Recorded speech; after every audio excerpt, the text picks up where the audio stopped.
الحمد لله الذي وحده والصلاة والسلام على من لا نبي بعده وعلى آله وصحبه الموفين وعده أما بعد فأعوذ بالله من الشيطان الرجيم بسم الله الرحمن الرحيم من عمل صالحا فلنفسه ومن أساء فعليها وما ربك بظلام للعبيد صدق الله مولانا العظيم وصدق رسوله النبي الأمين الحنين العطوف الكريم. آئیے درود پاک پڑھ لیتے ہیں. اللہم صلی علی سیدنا و مولانا محمد وعلی آل سیدنا و مولانا محمد بارک وسلم صلاة و سلاما علیک یا رسول اللہ صلی اللہ تعالی علیہ وسلم. آج کے اس خطاب کا موضوع یہ ہے کہ حکمراں کیوں ہم پر زیادتی کرتے ہیں. ہم حکمرانوں کے ظلم کا شکار کیوں ہیں؟ کیا وجہ ہے کہ حکمراں ہم پر ظلم و زیادتی کرتے ہیں اور ہماری سمجھ کے اعتبار سے یہ لگتا ہے کہ ہم نے کچھ کیا ہی نہیں، تب ہم پر ظلم کیوں ہوتا ہے؟ اللہ تبارک و تعالی ارشاد فرماتا ہے من عمل صالحا فلنفسہ، جس نے نیک عمل کیا تو اس نے اپنے لیے کیا. ومن اساء فعلیہا، تو جس نے برائی کی تو اس نے اپنے ہی لیے کی.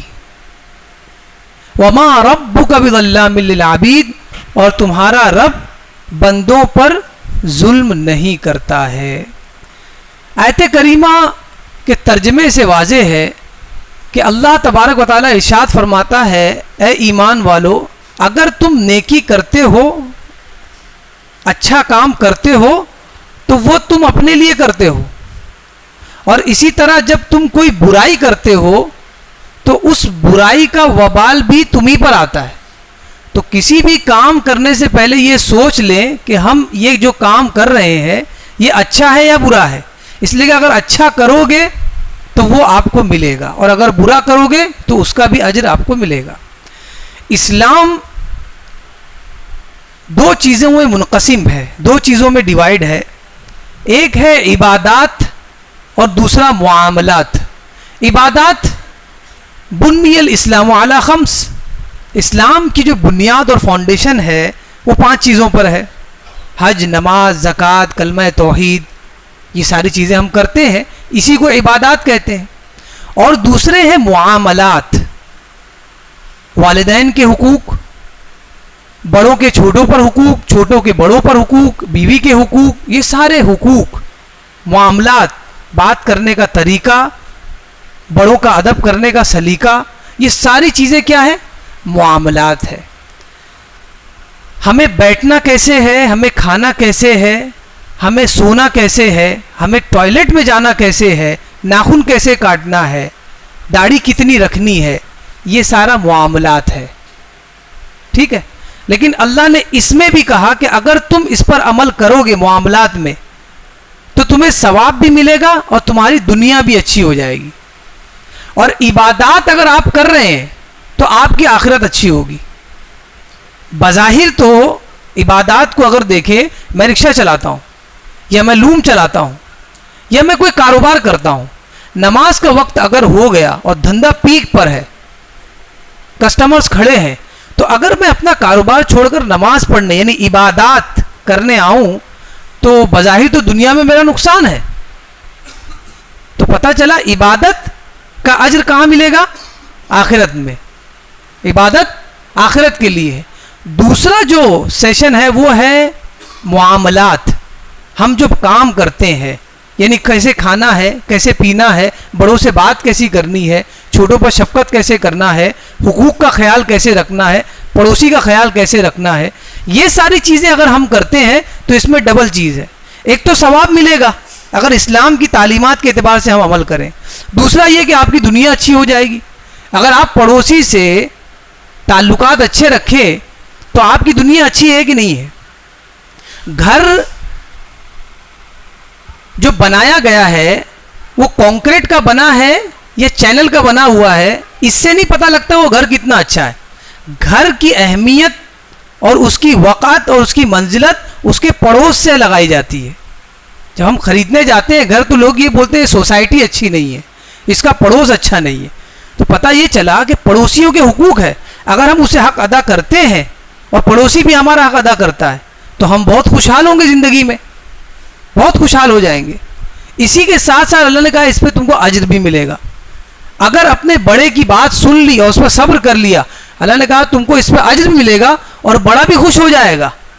جب بڑے کی آپ بات سن لے، اپنے والد کی ڈانٹی سن لے یا اپنے کسی بھی بڑے بھائی کی ڈانٹی سن لے اور اس پر صبر کر لے تو اللہ اس پہ ثواب دے رہا ہے اور اس کے بعد آپ کی دنیا بھی اچھی ہو رہی ہے. باپ بھی یہ سوچے گا میرا فرما بردار بیٹا ہے، بھائی بھی سوچے گا کہ یہ میرا خیال رکھتا ہے، میرا لحاظ رکھتا ہے، تو یہ ہماری دنیا ٹھیک ہو رہی ہے. تو کہنے کا مطلب یہ ہے کہ دنیا میں معاملات اور عبادات دونوں میں سے جو آپ کر رہے ہیں، آپ یہ دیکھیں کہ عبادات تو اچھی ہی ہوتی ہیں، معاملات میں آدمی کو یہ دیکھنا رہتا ہے کہ میں اچھا کر رہا ہوں یا برا کر رہا ہوں. میں پڑوسی کے ساتھ اگر اچھا کر رہا ہوں تو سوچنا چاہیے کہ میں جو بول رہا ہوں وہ صحیح ہے یا نہیں صحیح ہے. اگر غلط بول رہا ہوں تو اس سے واپس آنا چاہیے. اگر صحیح بولوں گا تو اس کو مجھ کو فائدہ ملے گا دنیا میں بھی اور آخرت میں بھی. لیکن ہمارا معاملہ یہ ہے کہ ہم اسلام کی تعلیمات پر عمل کرنا نہیں چاہتے. معاملات میں غور کرنے کا مقام ہے، معاملات میں اسلام کی تعلیمات پر عمل نہیں کرنا چاہتے. عبادات پابندی سے کریں گے. پہلی صف میں ہم نماز پڑھیں گے، داڑھی بھی آپ چیک کر لیں، کرتا بھی ہم پابندی سے پہنتے ہیں اور ٹوپی تو نشان بن گیا ہے سر پہ. یہ ہے پابندی عبادات میں. لیکن اس کا اجر کہاں ملے گا؟ آخرت میں. اور وہ اجر کیسے ملے گا؟ نیت پہ. اب اگر آپ نے دکھاوے کے لیے کیا ہے تو آپ سوچ لیں آپ کو کیا ملے گا، اور اگر اللہ کے لیے کیا ہے، آخرت کی خوف سے کیا ہے، تب تو اس کا ثواب ملے گا. دوسرا جو ہے معاملہ وہ ہے معاملات کا، اس پر ہمارا کوئی خیال ہی نہیں ہے. جب نماز کا وہ اذان ہوئی تو نماز پڑھنے چلیے تو اللہ کا حکم ہے، لیکن یہ بھی تو اللہ کا حکم ہے کہ پڑوسیوں کو مت ستاؤ. یہ بھی تو اللہ کا حکم ہے کہ کسی پر جھوٹی تہمت نہ لگاؤ. یہ بھی تو اللہ کا حکم ہے کہ کسی کا مال ناحق مت کھاؤ. یہ بھی تو حکم ہے. صرف مسجد میں عبادت کرنا یا حج کرنا یا زکوٰۃ دینا یہی ایک حکم ہے؟ یہ سارے احکام ہیں اللہ تبارک و تعالیٰ کے، لیکن مسئلہ یہ کہ ہم نے اس کو ڈیوائڈ کر لیا ہے. نماز الگ چیز ہے، معاملات الگ چیز ہے. تو پتہ یہ چلا کہ عبادات کرنے سے ہماری آخرت اچھی ہو جائے گی، اور معاملات اگر ہم نے صحیح کر لیے تو ہماری آخرت بھی اچھی ہو جائے گی اور دنیا بھی اچھی ہو جائے گی. لیکن ہمارا معاملہ یہ ہے کہ دنیا میں ہم برائیاں کرتے ہیں، اسلام کی تعلیمات پر عمل نہیں کرتے، اور پھر جب اس کا نتیجہ ہمارے سامنے آتا ہے ظالم کی شکل میں، جابر کی شکل میں، اور بالکل ایسا ظلم ہم سہتے ہیں کہ ہمیں پتہ نہیں چلتا کہ ہم نے کب کیا کیا تھا، تب ہم کیا کرتے ہیں، یہ نہیں پتہ لگاتے کہ آخر یہ ظلم مجھ پر ہو کیوں رہا ہے. ہم یہ سوچتے ہیں کہ ہم تو مظلوم ہیں، ہم نے کچھ کیا ہی نہیں، یہ تو فری میں ہم پر ظلم ہو رہا ہے. لیکن اس وقت ہمیں یہ اندازہ لگانا چاہیے کہ ہم نے بھی تو کہیں کچھ کیا تھا جس کی وجہ سے ہم پر یہ آ رہا ہے. وہ اللہ نے یہ بتا دیا ہے کہ آپ جب کوئی برائی کرتے ہیں تبھی آپ کو اس کا نتیجہ ملتا ہے، اور جب کوئی نیکی کرتے ہیں تو اس کے عوض آپ کو نیکی ملتی ہے. تو جو آپ اچھا کرتے ہو اس کا نتیجہ اچھا ہوتا ہے، جو برا کرتے ہو اس کا برا ہوتا ہے. تو ہم نتیجے کی طرف یعنی اپنے ماضی کی طرف پلٹ کر کیوں نہیں دیکھتے کہ ہم نے کیا ہے؟ کہیں ایسا تو نہیں کہ ہم نے کسی کا حق مار لیا ہے اور ہمیں پتہ نہیں، کہیں ایسا تو نہیں ہے کہ ہم نے کسی کا مال مار لیا ہے، کہیں ایسا تو نہیں کہ جو بھاؤ ہے اس سے زیادہ ہم پیسہ لوگوں سے لیتے ہیں اور لوگ کو سمجھ میں نہیں آتا. لیکن ہمیں یہ سمجھ میں نہیں آتا کہ لوگوں کا جو رب ہے اسے سب کچھ سمجھ میں آتا ہے، وہ علیم و خبیر ہے. لیکن ہم یہ سمجھتے ہیں کہ اللہ کی نگاہیں معاذ اللہ رب العالمین صرف مسجد اور مدرسوں تک محدود ہے، اس کے بعد اللہ نہیں دیکھتا ہے. 20 روپے اگر بٹاٹا ہے تو میں اگر 40 روپے بیچ دوں بیوقوف بنا کے کسی نئے گاہک کو، کیونکہ وہ بازار آتا نہیں ہے، تو کوئی مسئلہ نہیں ہے، کیونکہ اللہ یہاں نہیں دیکھتا. اللہ تو مسجد تک ہے، بازار میں اللہ تعالیٰ کا کیا کام ہے؟ معاذ اللہ رب العالمین. یہ ہماری سوچ ہے، اگرچہ ہم اسے نہ مانیں. ہم کہتے ہیں نہیں ایسا نہیں ہے، لیکن کرتے تو اس کے برخلاف ہیں. اگر آپ اپنے والد کا ادب کرتے ہیں تو ان کے سامنے آپ پان نہیں کھائیں گے، بیڑی نہیں پئیں گے، بری باتیں نہیں کریں گے. لیکن آپ یہ کہیں کہ نہیں میں تو بہت ادب کرتا ہوں، اور ان کے سامنے آپ برائیاں کریں، تو بتائیے آپ کے قول و فعل میں تضاد ہوا کہ نہیں ہوا؟ تو بولنے سے نہیں ہوتا ہے، کام کرنے سے ہوتا ہے. تو آج جو ہم لوگ جس مصیبتوں میں اور حکمرانوں کے ظلم و زیادتی کا شکار ہے، اس کی وجہ ہمارے ہی اعمال ہے. اور یہ میں نہیں کہہ رہا ہوں، نبی پاک صلی اللہ علیہ وآلہ وسلم نے حدیث میں بتا دیا. جب یہ حدیث میں نے پڑھی تو مجھے حیرت ہوئی کہ جو چیز ہم سوچ رہے ہیں وہی چیز اللہ تبارک و تعالیٰ نے لکھ دی اپنے رسول صلی اللہ علیہ وسلم کی زبانی. حضور فرماتے ہیں، حدیث ہے، ان اللہ یقول انا اللہ، اللہ فرماتا ہے کہ میں خدا ہوں، میں اللہ ہوں. لا الہ الا انا، کوئی معبود نہیں ہے سوائے میرے. اللہ تبارک و تعالیٰ فرماتا مالک الملوک و ملک الملوک، میں بادشاہوں کا بادشاہ ہوں. قلوب الملوک فی یدی، یہ دنیا کے بادشاہوں کے دل میرے ہاتھ میں ہے، یعنی میرے کنٹرول میں ہے. وَإِنَّ الْعِبَادَ إِذَا أَطَاعُونِي، اور جب یہ دنیا کے بندے، میرے بندے دنیا میں رہنے والے میری اطاعت و فرما برداری کرتے ہیں، حَوَّلْتُ قُلُوبَ مُلُوكِهِمْ عَلَيْهِمْ بِالرَّأْفَةِ وَالرَّحْمَةِ، تو میں ان کے بادشاہوں کے دل کو ان لوگوں کے لیے نرم اور مہربان کر دیتا ہوں. حدیث ہے. ہم کس سے ڈر رہے ہیں؟ اس بادشاہ سے ڈر رہے ہیں جس کو اللہ نے اپوائنٹ کیا ہے، جبکہ ڈرنا اس سے چاہیے جس نے اس کو اپوائنٹ کیا ہے. اللہ نے فرمایا یہ جتنے بادشاہ ہیں، جتنے بھی بادشاہ ہو، جتنے بھی ملین اور بلین کے ان کے پاس مالیت ہو، یہ سب، ان سب کا دل میرے ہاتھ میں ہے. یہ میرے کتے ہیں، اگر تم نے میری اطاعت نہیں کی تو میں انہیں آپ پر چھوڑ دوں گا، اور اگر آپ نے میری اطاعت کر لی تو پھر میرے ہاتھ میں ان کا دل ہے. فرمایا اذا اطاعونی، جب میری اطاعت کر لیں، جب لوگ میری اطاعت کر لیتے ہیں تو ان بادشاہوں کے دلوں کو میں مہربان کر دیتا ہوں عوام کے لیے. اور پھر آگے فرمایا وَإِنَّ الْعِبَادَ إِذَا عَصَوْنِي، اور جب بندے میری نافرمانی کرتے ہیں، میری نہیں سنتے ہیں، حَوَّلْتُ قُلُوبَهُمْ عَلَيْهِمْ بِالسُّخْطَةِ وَالنِّقْمَةِ، تو میں بادشاہوں کے دلوں کو ان کے لیے غضبناک اور سخت کر دیتا ہوں. فَسَامُوهُمْ سُوءَ الْعَذَابِ، پھر وہ بادشاہ میرے بندوں کو خطرناک اور دردناک عذاب چکھاتے ہیں. حدیث. ہم سوچ رہے ہیں کہ پتہ نہیں کیوں ظلم ہو رہا ہے، لیکن ہم یہ نہیں دیکھ رہے کہ ہم نے کتنا ظلم اپنی جان پہ کیا ہے. تو یہ سارا کچھ جو ہے ہمارا کیا دھرا ہے. اللہ تبارک و تعالیٰ ظلم نہیں کرتا. اللہ، میں نے آیت کریمہ فرمایا وَمَا رَبُّكَ بِظَلَّامٍ لِّلْعَبِيدِ، اور تمہارا رب اپنے بندوں پر ظلم کرتا ہی نہیں ہے. بندے اپنی جانوں پر ظلم کرتے ہیں برائیاں کر کے، کیونکہ قانون اللہ نے بنا دیا ہے، اچھا کرو گے اچھا ملے گا، برا کرو گے برا ملے گا، لیٹ صحیح لیکن ملے گا. یہ تمہارے ہاتھ میں ہم نے دے دیا ہے. آگے فرمایا تو یہ جو ہم کہتے ہیں کہ جب کچھ برائیاں ہوتی ہے، مہنگائی بڑھ گئی، تو یار یہ گورنمنٹ نے ایسا کر دیا ہے، حکمرانوں نے ایسا کر دیا ہے. دیکھیے حدیث سنیے، آپ فرماتے ہیں فلا تشغلوا انفسکم، اللہ فرما رہا ہے فلا تشغلوا انفسکم بالدعاء علی الملوک، تو ان بادشاہوں کو بد دعا کرنے میں مت لگ جاؤ، ان بادشاہوں کے حق میں بد دعا کرنے میں بزی مت ہو جاؤ.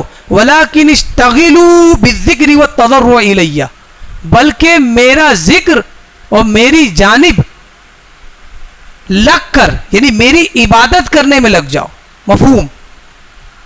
ان بادشاہوں کو گالیاں مت دو، بلکہ تم میری عبادت میں لگ جاؤ. اور پھر آگے فرمایا جب تم میری عبادت میں لگ جاؤ گے، فرمایا اکفکم ملوککم، میں تمہارے بادشاہوں کے لیے تنہا کافی ہوں. یہ اللہ تبارک و تعالیٰ کا قول ہے، چیلنج ہے یہ. لیکن اب یہ چیلنج ہے تو اب ایک مسلمان اگر اپنے اسلام کو چیک کرنا چاہتا ہو کہ میرا اسلام کتنا پاورفل ہے، اس پر عمل کر کے دیکھ لیں. کیا میرے معاملات صحیح ہیں؟ میری عبادات صحیح ہیں؟ کیا میں اپنے حقوق برابر ادا کر رہا ہوں؟ میں اپنی بیوی بچوں کو صحیح پال رہا ہوں, میں اپنے والدین کا خیال رکھ رہا ہوں. والدین کو یہ سوچنا چاہیے کیا میں اپنے بچوں کے ساتھ صحیح سلوک کر رہا ہوں, ان کے حصوں کو برابر بانٹ رہا ہوں. یہ ساری چیزیں ہر ایک کو سوچنا ہے. ایک بات سمجھ لے, یہ نہیں ہے کہ والدین کی آپ کو اطاعت کرنی ہے, ہم کو تو کرنی ہے, لیکن والدین کے لیے بھی کچھ حقوق ہے بچوں پر, انہیں اس کا ادا کرنا ہے. تو جس طرح ہماری یعنی بچوں کی دنیا خراب ہو سکتی, دین خراب ہو سکتا ہے والدین کی نافرمانی میں, اسی طرح والدین اگر بچوں کا حق مار رہے ہیں, حق سے مراد یہ کہ ان کے ساتھ بدسلوکی کر رہے ہو, ان کو تکلیف میں ڈال رہے ہو اپنے غصے کے لیے, ان کے لیے اپنے ہی بچے جہنم کا ایندھن بن جائیں گے, خود ان کے لیے سبب بن جائیں گے جہنم کا. دونوں کے لیے ہے. آگے فرمایا, جو میں بتانا چاہ رہا ہوں آج کے موضوع کے حساب سے, کہ یہ جو اسلام کی تعلیمات ہے یہی ہمیں پرووک کرتی ہے کہ ہم اس دنیا میں خوشحال رہ سکتے ہیں. تکلیف اگر آئی ہے تو ہمیں یہ سوچنا چاہیے اللہ کی طرف سے ہے, اور اس پر بھی اللہ نے ثواب دیا ہے, اور جب ثواب دیا ہے تو پھر تکلیف کہاں رہ گئی. یہاں سے ایک مثال میں دیتا ہوں کہ اگر ہمیں کوئی کہے کہ یہاں سے آپ کو بمبئی جانا ہے, یہاں سے آپ کو امریکہ جانا ہے, تو ہم جائیں گے. لیکن اگر آپ کو کوئی عوض دے دے کہ ہم آپ کو 2 لاکھ دیں گے, 1 لاکھ دیں گے, 50,000 دیں گے عوض بدلہ, تب ہم جانے کے لیے بالکل تیار ہیں. کوئی وجہ تو ہونی چاہیے, کوئی فائدہ تو ہونا چاہیے. تو یہ دنیا کا رول ہے کہ بغیر فائدے کی وہ کوئی کام نہیں کرتی. اور اللہ تبارک و تعالیٰ نے بھی فرمایا کہ یہ جو میں نے آپ کو معاملات کے لیے بتایا ہے, ان معاملات پر اگر عمل کرو, آپ کی دنیا سکھی, آپ کی آخرت بھی سرخرو. اب جو سب سے اہم چیز میں بتانے جا رہا ہوں وہ یہ ہے کہ اسلام کی تعلیمات عبادات ہے اور معاملات ہے. کرسچن اور یہودی, آپ ان لوگوں کو دیکھیں, یا اور بھی ہندو مذہب سے بھی ریلیشن رکھنے والے, ان کو آپ اگر دیکھیں تو آپ کو پتا چلے گا یہ عبادات نہیں کرتے. جو اسلام کی عبادات ہے, نماز نہیں پڑھتے, زکوٰۃ نہیں دیتے, اللہ کو مانتے ہی نہیں ہے, تو عبادات کہاں سے کریں گے. عبادات تو اس وقت ہوگی جب اللہ کو مانا جائے. جب ایمان ہی نہیں ہے اللہ پر کہ اللہ ایک ہے, رسول کو مانتے نہیں ہے, وہ تو اپنے نبی کے ساتھ ہے, تب یہ کیسے عبادت اس پر عمل کریں گے. ٹھیک ہے, یہودی اور عیسائی یہ رب کو مانتے ہیں, لیکن عیسائیوں میں الگ الگ فرقے ہیں. کفار کی میں بات کر رہا ہوں جو ہمارے ملک میں رہتے ہیں, یہ مانتے نہیں ہیں. اسی طرح یہودیوں میں بھی اور اسی طرح عیسائیوں میں بھی یہ اللہ کی عبادت نہیں کرتے, وہ عبادت جو نبی پاک صلی اللہ علیہ وسلم نے بتائی ہے. اللہ کو مان رہے ہیں لیکن اس کے رسول کے ذریعے بھیجی ہوئی عبادات اور تعلیمات پر عمل نہیں کر رہے. لیکن کیا کرتے ہیں پتہ ہے آپ کو, عبادات اور معاملات, ان میں سے عبادات کو چھوڑ دیا اور معاملات کو لے لیا. جیسے کہ میں نے آپ کو بتایا کہ عبادات پر عمل کرنے پر ہماری جنت فکس ہے اللہ کے کرم سے, لیکن اگر معاملات ہم نے اچھے کر لیے تو جنت بھی ہے اور دنیا بھی ہے. جنت تو ہے ہی, دنیا بھی جنت ہو جائے گی. تو ان لوگوں نے یہ دماغ لگایا کہ عبادات تو ہمیں کرنی نہیں ہے, کیونکہ جنت پہ تو ہم کو پتہ ہی نہیں کہ ہونا ہے, آخرت آنی ہے. کفار و مشرکین کی بات کر رہا ہوں. تو ان لوگوں نے یہ کر لیا کہ اسلام کی جو تعلیمات اس طرف والی ہے, یعنی جو دنیا کو سنوار دیتی ہے, ان تعلیمات کو, ان انسٹرکشن کو لے لیتے ہیں اور ہم اس پر عمل کرتے ہیں. تو ہمارا مذہب ہے اور عمل وہ کر کے دیکھ رہے ہیں کہ دیکھتے کر کے کیا ہوتا ہے.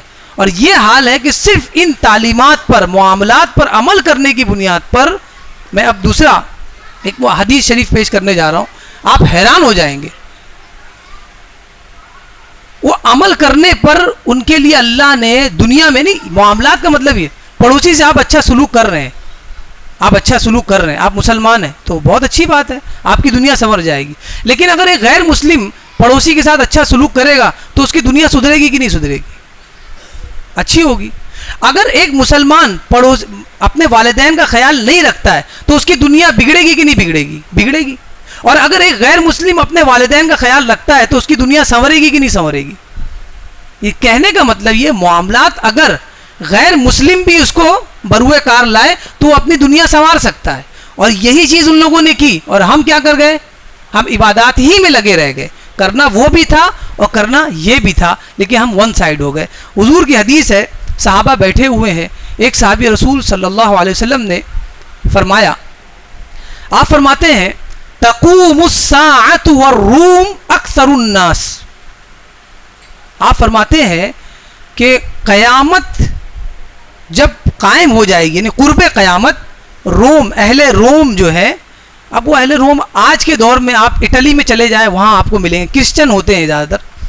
فرمایا کہ اہل روم جو ہے قرب قیامت لوگوں میں سب سے زیادہ ہوں گے، یعنی سب سے زیادہ پائے جائیں گے. سوچیے آج کے ساتھ ساتھ بروز قیامت یعنی قرب قیامت وہ لوگ کی کثرت ہو جائے گی. ظاہر سی بات ہے، آپ کو اگر ٹینشن نہ ہو، آپ کو کوئی کسی مال کا مسئلہ نہ ہو، کسی چیز کے ضائع ہونے کا مسئلہ نہ ہو، تو آپ کی زندگی دگنی ہو جاتی ہے. آپ جہاں 40 سال جینے والے ہیں وہاں 80 سال جئیں گے. لیکن اگر آپ کو ٹینشن ہو، پڑوس کا معاملہ ہو، دشمن دنیا کے ہو، تو آپ کی 80 سال کی زندگی بھی 50 سال میں تبدیل ہو جاتی ہے. تو یہ بتانے کا مقصد ہے کہ یہ لوگ کیوں زیادہ جئیں گے، ظاہر سی بات ہے ان کی دنیا اچھی ہوگی. تو اسی وقت دوسرے صحابی رسول حضرت عمرو بن عاص وہاں بیٹھے. آپ نے فرمایا اب سر ما تقول، آپ جو کہہ رہے ہو آپ نے چیک کیا ہے، یہ صحیح بات ہے؟ تب انہوں نے جواب دیا اقول ما سمعت من رسول اللہ صلی اللہ علیہ وسلم، یہ جو میں نے کہا ہے کہ اہل روم قرب قیامت، قیامت کے دن کثرت سے ہوں گے، یہ میں نہیں کہہ رہا ہوں، یہ حضور کی بات میں نے نقل کی ہے، یہ حدیث ہے. تب حضرت عمرو بن عاص نے حضور صلی اللہ علیہ وسلم کی جب بات سنی کہ یہ حضور کا قول ہے، تب آپ نے تطبیق کی اور تعویل کی کہ کیوں حضور نے یہ فرمایا تھا. بہت ذہین تھے حضرت عمرو بن عاص. آپ نے فرمایا کہ یہ جو قوم ہے اہل روم، یہ رومی لوگ قیامت تک اتنے کثرت سے صرف 4 وجہ سے ہیں. 5 وجہ گنائی ہے، 5 خصلتیں ان کے اندر پائی جاتی جس کی وجہ سے ان کی عمریں لمبے ہو گئی. وہ خصلتیں آپ سنیں جس پر ہمیں عمل کرنا تھا، جس کی تعلیمات اسلام نے ہمیں دی تھی، وہ اس پر عمل پیرا ہے. حضرت عمرو بن عاص فرماتے ہیں لَإِن قُلْتَ ذَلِكَ أَنَّ فِيهِمْ لَخِصَالًا أَرْبَعًا، ان کے اندر 4 خصلتیں ہیں. اگر آپ نے کہہ دی ہے تو میں آپ کو بتاؤں کہ ان 4 خصلتوں سے یہ زیادہ زندہ رہیں گے. فرمایا پہلی إِنَّهُمْ لَأَحْلَمُ النَّاسِ عِنْدَ فِتْنَةٍ، آزمائش کے وقت یہ لوگ، آزمائش جب طاری ہو جاتی ہے تو لوگوں میں سب سے زیادہ صبر کرنے والے یہ لوگ ہیں. ہمارے اوپر اگر آزمائش آ جائے تو ہم اپنے آپ کو سنبھال ہی نہیں پاتے ہیں. کتنے تو ایسے ہیں کہ گھر کا بوجھ وقت کے ساتھ بڑھتا ہے، 2 بچے تھے 3 ہو گئے 4 ہو گئے، ہاں، اور پھر جب چیزیں استعمال کرنے لگے، کھانے کا راشن بڑھتا چلا گیا، استعمال میں زیادہ آئی تو بجلی کا بل بھی بڑھنے لگا، لیکن ہم وہی 5,000 میں کھڑے ہیں، 5,000 میں کھڑے ہیں. اور اس کے بعد جب یہ لوڈ سب ہمارے سر پر آتا ہے تو ہم کیا کرتے ہیں؟ اب وہ 5,000 کو 10,000 نہیں کریں گے، بلکہ 500 کی ایک بیئر خرید لیں گے اور وہی پی کر، یا ایک اب تو گولی آ گئی 10 روپے کی 20 روپے، اور وہ گولی کھا کر دنیا سے بے نیاز ہو جاتے ہیں. یہ سوچ لیتے ہیں کہ ہمارے تو کوئی بچے ہی نہیں ہے، ہم کو کیوں کمانا ہے. یہ ہے کہ جب آپ پر مصیبت اور آزمائش آئے ڈٹے رہو، کیونکہ آزمائش آتی ہی ہے جانے کے لیے. یہ تو اللہ آپ کو آزما رہا ہے. اس کی وجہ، سب سے پہلی وجہ کہ وہ آزمائش کے وقت ڈٹے رہتے ہیں، صبر کرتے ہیں. دوسری وجہ وَأَسْرَعِهِمْ إِفَاقَةً بَعْدَ مُصِيبَةٍ، اور جب ان پر کوئی مصیبت طاری ہو جاتی ہے، جب مصیبت کوئی طاری ہو جاتی ہے، مصیبت کا شکار ہو جاتے ہیں، تو لوگوں میں سب سے ماہر ہے وہ مصیبت سے نکلنے میں، اس کا علاج کرنے میں. مصیبت سے نکلنے کا جو علاج ہے وہ فوری طور پر وہ نکال لیتے ہیں. لیکن ہمارے یہاں کیا ہے، اگر مصیبت میں پھنس گئے ہیں تو ہاتھ باندھ لیا ہے کہ اب کچھ کرنا نہیں ہے، اب صرف رونا ہے زندگی بھر اپنی بد قسمتی پر. ارے قسمت آپ کی بد ہے یا خوش ہے، یہ آپ کو کس نے بتایا؟ یہ تو غیب تھا. آپ کیسے سمجھ گئے کہ میری بد قسمتی ہے، میں ہمیشہ غریب رہوں گا؟ یہ آپ کا کون ہوتے ہیں فکس کرنے والے؟ یہ آپ کی بدقسمتی، یہ آپ کیسے کہہ سکتے ہیں کہ آپ ہمیشہ غریب رہیں گے؟ کتنے ایسے غریبوں کو میں نے دیکھا کہ اپنی لڑکیوں کا رشتہ غریبوں میں ہی ڈھونڈ رہے ہیں. کیوں؟ کیونکہ ہم تو غریب ہیں. ارے کبھی تو امیر ہو جاؤ گے، اللہ کبھی تو نوازے گا. اپنے آپ کا جو لیول ہے اس کو خود گرا رہے ہیں اور معاشرے کو بولتے ہیں کہ لوگ ہم کو جو ہے فقیر کہتے ہیں. آپ نے کبھی اڑنا سوچا ہی نہیں، اسی لیے وہیں کھڑے ہو. جب کوشش کرو گے تب تو اڑو گے، بغیر کوشش کے تو پرندہ بھی نہیں اڑتا ہے. اب اگلی جو بہت اہم، وہ اوشکہم کرتن بعد فرہ، یعنی کہنے کا مطلب یہ ہے کہ جب وہ بھاگتے ہیں کسی مصیبت سے تو فوراً اس پر حملہ کرتے ہیں. ہم ہوتا ہے کہ ہم کبھی کبھی چلتے ہیں راستے پر تو تیزی سے چل کے چلے جاتے ہیں، کوئی مصیبت آئی تو ہم اس کا مقابلہ کرتے ہیں، لیکن مصیبت بہت بڑی ہوتی ہے جس کی وجہ سے ہم دب جاتے ہیں، لیکن اس وقت اس پتھر کے نیچے دبنا نہیں ہے بلکہ دوبارہ اس پر حملہ کرنا ہے. اسی لیے آپ دیکھیں سیدھی زمین پر آپ چلتے ہیں آسانی سے چلتے ہیں، لیکن اگر ٹیلا آ گیا، پہاڑ آ گیا تو ہم کیا کرتے ہیں؟ 2 قدم پیچھے جاتے ہیں، 4 قدم پیچھے جاتے ہیں. کیوں؟ کیونکہ ٹیلے کا ہم مقابلہ نہیں کر سکتے، لیکن 2 قدم اور 4 قدم پیچھے اس لیے جاتے ہیں تاکہ دوڑنے میں آسانی ہو جائے. پھر دوڑتے ہوئے آتے ہیں اور ہم وہ ٹیلا پار کر جاتے ہیں. تو پیچھے اس لیے ہونا ہے تاکہ رفتار بڑھ جائے، پیچھے اس لیے نہیں ہونا ہے کہ ہم ہار مان گئے. اب اگلی جو چوتھی خصلت ہے، وَخَيْرُهُمْ لِمِسْكِينٍ وَيَتِيمٍ وَضَعِيفٍ. یہ خصلت بھی ہمارے ہاں ناپید ہوتی جا رہی ہے. کچھ ہی لوگ ہیں جو یہ کرتے ہیں کہ وہ غریبوں اور یتیموں اور کمزوروں کے لیے دنیا میں سب سے بہتر لوگ ہیں، ان کے ساتھ حسن سلوک کرتے ہیں. یتیم کو دیکھا اس کی خیر خواہی کی، غریب کو دیکھا تو اس کے لیے کچھ مال کا انتظام کر دیا. یہ لوگ کرتے تھے. اس کے بعد خامسۃ حسنۃ جمیلہ، اور 5ویں خصلت سب سے اچھی خصلت، حضرت عمرو بن عاص فرماتے ہیں وَأَمْنَعُهُمْ مِنْ ظُلْمِ الْمُلُوكِ، کہ جب وہ بادشاہ بن جاتے ہیں تو وہ اپنی رعایا پر ظلم نہیں کرتے ہیں. ہمارا یہ حال ہے کہ جب تک غریب ہے تو دنیا کے سامنے اپنے مظلومیت کا رونا روتے ہیں، لیکن جس دن مال آ گیا، جس دن سلطنت آ گئی، جس دن پکڑ مضبوط ہو گئی تو یہ بھول جاتے ہیں کہ ہم پر بھی کبھی ظلم ہوا تھا، اور ہر آنے والے کے اوپر ظلم کرنا شروع کر دیتے ہیں. یہ ہے اہم چیز. اور یہ ساری آپ نے دیکھی، یہ ساری تعلیمات اسلام ہے جس پر غیروں نے عمل کیا، اور اس کے بارے میں حضور نے پہلے ہی فرما دیا کہ یہ قیامت تک جئیں گے. لانگ لاسٹنگ لائف ہے. اتنی لانگ لائف کسی کی نہیں ہے، کسی قوم کے بارے میں حضور نہیں فرمایا. اور ایک آخری بات بول کر میں رخصت ہو جاؤں گا. اسلام کی تعلیمات اور اسلام ہمارے لیے کیا حیثیت رکھتا ہے، حضرت عمر کی زبانی ہم سن لیتے ہیں. حضرت عمر فرماتے ہیں نحن قوم اعزنا اللہ بالاسلام، ہم وہ قوم ہے جسے اللہ تبارک و تعالیٰ نے اسلام دیا اور اسلام دے کر ہمیں معزز کیا. ہم اگر معزز اور محترم ہے دنیا کی نظر میں تو اسلام کی وجہ سے. حضرت عمر فرما رہے ہیں ورنہ تو ہم اونٹوں کو چرایا کرتے تھے، ریوڑے چرایا کرتے تھے. ہم کو جو عزت ملی ہے وہ اسلام سے ملی ہے. اور آگے فرمایا فَمَهْمَا ابْتَغَيْنَا الْعِزَّةَ فِي غَيْرِهِ، تو جب بھی ہم عزت، وقار اور اچھائی اسلام کے علاوہ کسی مذہب میں ڈھونڈیں گے اذلنا اللہ، تو اللہ ہمیں ذلیل کر دے گا. آج دیکھیں ہمارے بچوں کا فیشن ہے وہ اسلام کے طریقے پہ، وہ سمجھتے ہیں کہ غیروں کا فیشن ہم نے اگر اپنایا تو ہم بہت معزز ہوں گے. عمر فرما رہے ہیں اسلام کا فیشن اپناؤ، ہم تمہیں عزت دینے والے ہیں. جیسے ہمیں عزت ملی ایسی ہی تم کو بھی ملے گی. اللہ تبارک و تعالیٰ کی بارگاہ میں دعا ہے کہ ہمیں کہنے سننے سے زیادہ اس پر عمل کی توفیق عطا فرمائے. وما علینا الا البلاغ.